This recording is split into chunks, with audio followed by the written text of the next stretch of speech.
L'histoire de la junte féminine en Afrique, un voyage de courage, d'unité et de transformation. Dans un coin reculé de l'Afrique, une époque de grands bouleversements marquait les sociétés et les communautés. Des tensions politiques, des guerres et des conflits oppressaient les populations, souvent les plus vulnérables.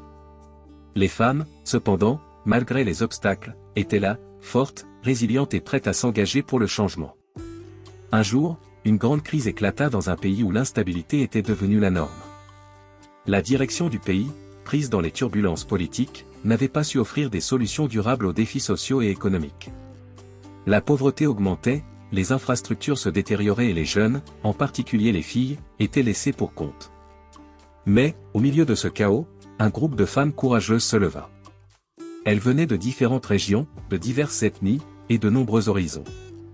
Elles étaient mères, sœurs, éducatrices, commerçantes, mais avant tout, elles étaient unies par un but commun, améliorer la vie de leur famille, de leur communauté et de leur pays.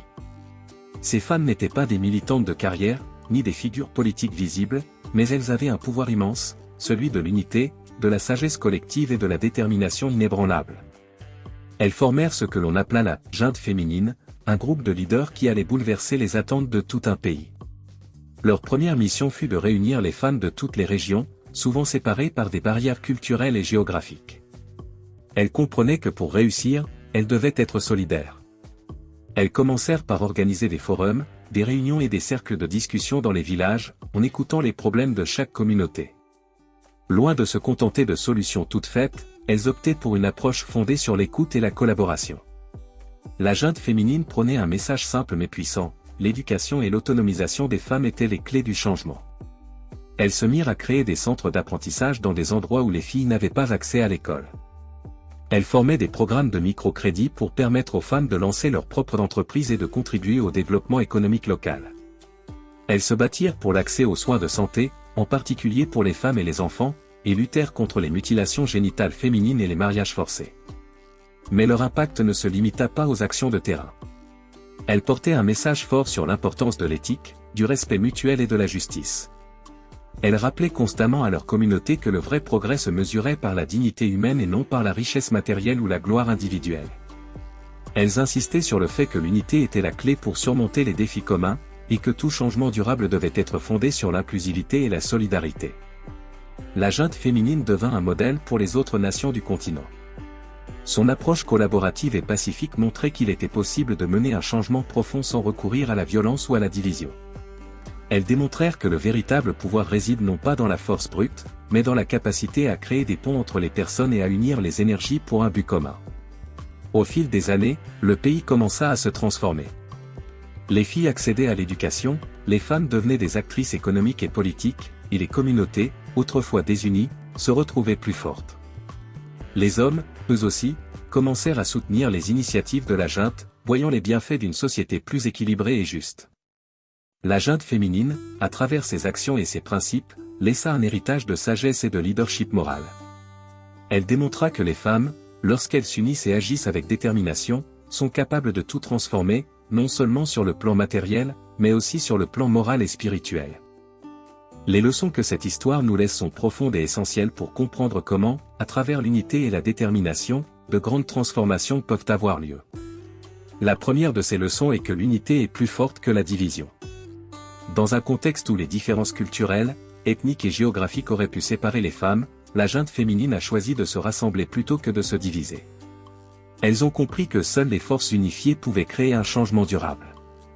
Leur capacité à surmonter leurs divergences et à se concentrer sur leurs objectifs communs a prouvé que la solidarité entre les individus, et en particulier entre les femmes, est un pouvoir immensément puissant.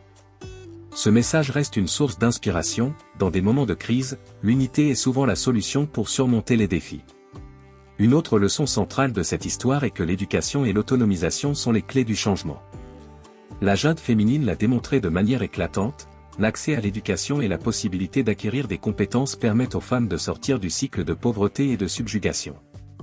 Les initiatives pour éduquer les filles et offrir des formations aux femmes adultes ont été des moteurs de transformation non seulement pour les individus mais aussi pour la société tout entière.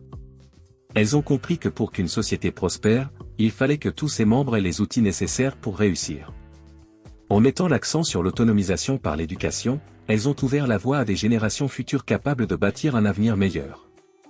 La troisième leçon importante de cette histoire est que le pouvoir moral prime sur le pouvoir matériel. En effet, au lieu de rechercher la richesse ou le pouvoir personnel, la junte féminine a choisi de fonder son action sur des principes éthiques solides. Elles ont cherché à instaurer la justice, la dignité et le respect dans toutes leurs actions. Le véritable progrès, selon elles, ne se mesurait pas à travers des indicateurs économiques ou matériels, mais par le bien-être collectif et l'égalité des droits.